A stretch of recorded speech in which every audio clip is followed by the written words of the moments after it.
Manchester City, they are going to Atletico Madrid tonight. It's an 8 o'clock kickoff. They're already 1-0 up. Is it enough? And what kind of football do you think we're going to see from Atletico? So, Man City defender Ruben Diaz, he could be available as well to play tonight.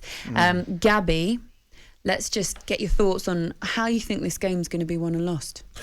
So I think there's going to be two big buses put in Atletico Madrid's half, right. And then I think it'll be a similar sort of game. I think he's going to want to keep it tight, isn't he? Simeone, he's going to want to get a set piece. I don't think he will. I think he'll be looking for a set piece, try and score early, and park the bus again. He's not going to want to. He would have watched the game against Liverpool and seen how effective they were. If Atletico Madrid play like Liverpool did against Manchester City, you know, it could be 3-4-0 tonight. So I'm sure we'll have the same tactics and just hope to try and nick a goal on a counter or a set piece. Ali, were you saying you think he's going to switch up a little bit? He's got to. He can't play the same way, I don't think, totally. I mean, it was just as defensive as you could get. And by the way, we can say we didn't like it, and I didn't like it, and I thought some of their tactics were ridiculous, you know, rolling about and the way they do, try to con referees, not having that at all. However, when you've got people in your team like Griezmann and João Felix and boys like that, I mean, these boys can play. Don't worry about that. They can play. So you've got to give, and you need to score at some point in the game. So there will be opportunities where they'll certainly push forward, I think, a lot more. But then it could suit Manchester City. Do you know, Ali, after 15 minutes in the first leg, he changed his tactics to be more defensive. He actually come to the sideline, shouted to Griezmann and put two hands up, basically saying 5-5. Yep. And I think the Manchester City players on the side were shocked and they were thinking, surely not. But he doesn't care. And I think tonight, I just can't see him being open tonight, Ali. I just can't see it because Manchester City will go there confident that they can score goals. No, I don't think there's any doubt about that. However, he has to at some point score in the game. You know, as I said, it wasn't pretty to watch, but you can argue he got what he wanted. Yeah. You know, ideally nothing. You know what I mean? Nothing needs to be perfect for him. Yeah. However, he would probably, looking at Simeone, he would probably, with the no away goals, he'd have suited the 1-0. Yeah. That's not a bad result for him because he thinks, you know, in Madrid, he will organise his team to maybe nick something. So I don't expect, I said earlier on, Gab, I don't think it'll be the same quality that we saw last night. Open game, I don't think it'll be the same as Manchester City or Liverpool. However, I think they will at some point have to open up and hopefully that will suit City. Gabby, there was a little bit of toing and froing on the pitch. They got one of the Atletico Madrid players booked between him and Jack Grealish.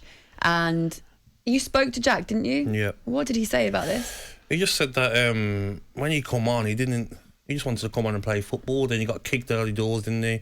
Where Pep got involved. And after that, the right back and centre half were just saying to him, we're going to get you next week. We're going to get you. So if I'm Pep now, I'm starting Jack on that left-hand side. I'm saying to him, you know what? Play your stuff. Don't react. But wind them up. Because that right back got wound up out of nothing. And if Jack is very good at doing that, winding players up, if he does that tonight, they could be down to 10 men within the first half an hour. Would you worry that Jack might be brought into something, or do you think that he's experienced enough? Because most players do target him anyway. You know what? He's that determined to win the Champions League and to be successful at Manchester City and win trophies. In his mind, he will know not to react. You know, he's very clever in that aspect. But that's what players have been doing for years. Simeone done it when to David Beckham, didn't he? So if I'm Manchester City, I'd play on that and try and get some of their players sent off. Is he enjoying his time there at City? Yeah, he loves it. You know, he loves the competition for places, loves the detail that Pep goes, you know, into his formations. And I think when you're at these big clubs, it's so much different.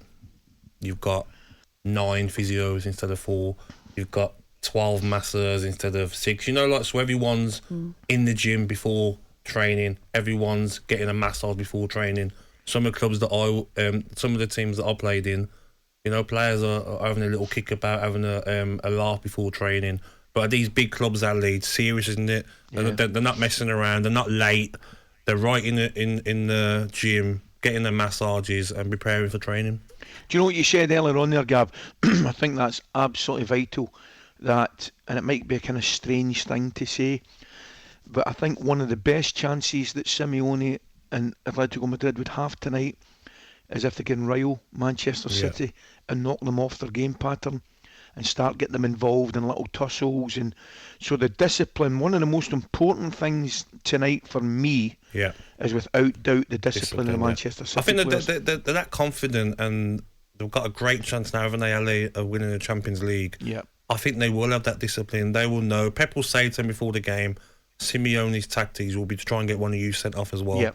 Don't 100%. react, because that's what he wants. There is a piece in the Daily Mail, actually, where Jack's been speaking to them and opening up about leaving Aston Villa, and he calls Pep Guardiola a football addict. And Gabby, you got a few of the quotes in front of you, haven't you? Tell us a few of the things that he said about what we seem to be talking about when we discuss Jack quite a lot. What about his calves? That'll do, go on. So basically, Jack said that I actually don't do anything. It's just something that runs in the family. My granddad always had big calves when he used to play football, but I don't do any calf exercises or calf routines in the gym. I didn't see him do any. I think he's just... That's weird. I thought it was Jack speaking there for a second. Was it? Talking about his calves. But he's always been like that. When you come up to the first team, when he was 17, 18, under Paul Lambert, all the players looking at themselves thinking, like, who's this little... walking up here with his socks down? You know, the young lads always just have the shin pads on, Ali, socks up. This lad turned up with his socks down, and that's when everyone sort of thought, you know what, he's got a bit about him, you know. Yeah. And he proved, even coming to training with us, how good he was. Ali, you'd know a thing or two about strong calves, wouldn't you? Oh, I used to have big calves, yeah, and I kind of go on a little bit now with old age, but my calves were monsters. I'm not sure they're the same size as Jack's, but I used to get a bit of stick from the boys about the size of my calves. Gary, you know what it's like in the dressing room. Chicken legs. He's said something, actually, hasn't he, about small socks as well? You just mentioned it there. What did he say about that? I think it was the Macron kit. I remember that. I was so bad. We used to wear Macron at Aston Villa 2014. And I think he would have been in the U team then, or in the under-15s. And he says the socks used to shrink in the wash. So I couldn't get them over my calves because the socks were so small. So I just started wearing them as they are, small on his legs. And that season I ended up playing really well, so just kept it as that. Oh, I love it. That's hilarious. There's another couple of quotes actually here that we're going to do. Jack on learning a new language. So Gabby Jesus and Fernandinho, I'm sure they can speak 3 or 4 languages, so it's unbelievable. So it said, it's something I'd absolutely love to do, but I don't think I've got the patience for it. Did you ever try and learn another language, Gabs? I'm still trying with English, to be honest. Nah, never tried. French at school was a struggle. Ali, did you? A little bit of French. Did you? Yeah. A little bit. I can Got get a phrase by. for us, Ali? I can get by in French. Can you? Yeah. When I say I can get by, I've went into Let's Paris. hear a phrase, If I went into Ali. Paris, I could organise a beer or two. talkSPORT Breakfast with Laura Woods. Monday to Wednesday mornings 6 till 10. On AM, on DAB, via the talkSPORT app and on your smart speaker. talkSPORT.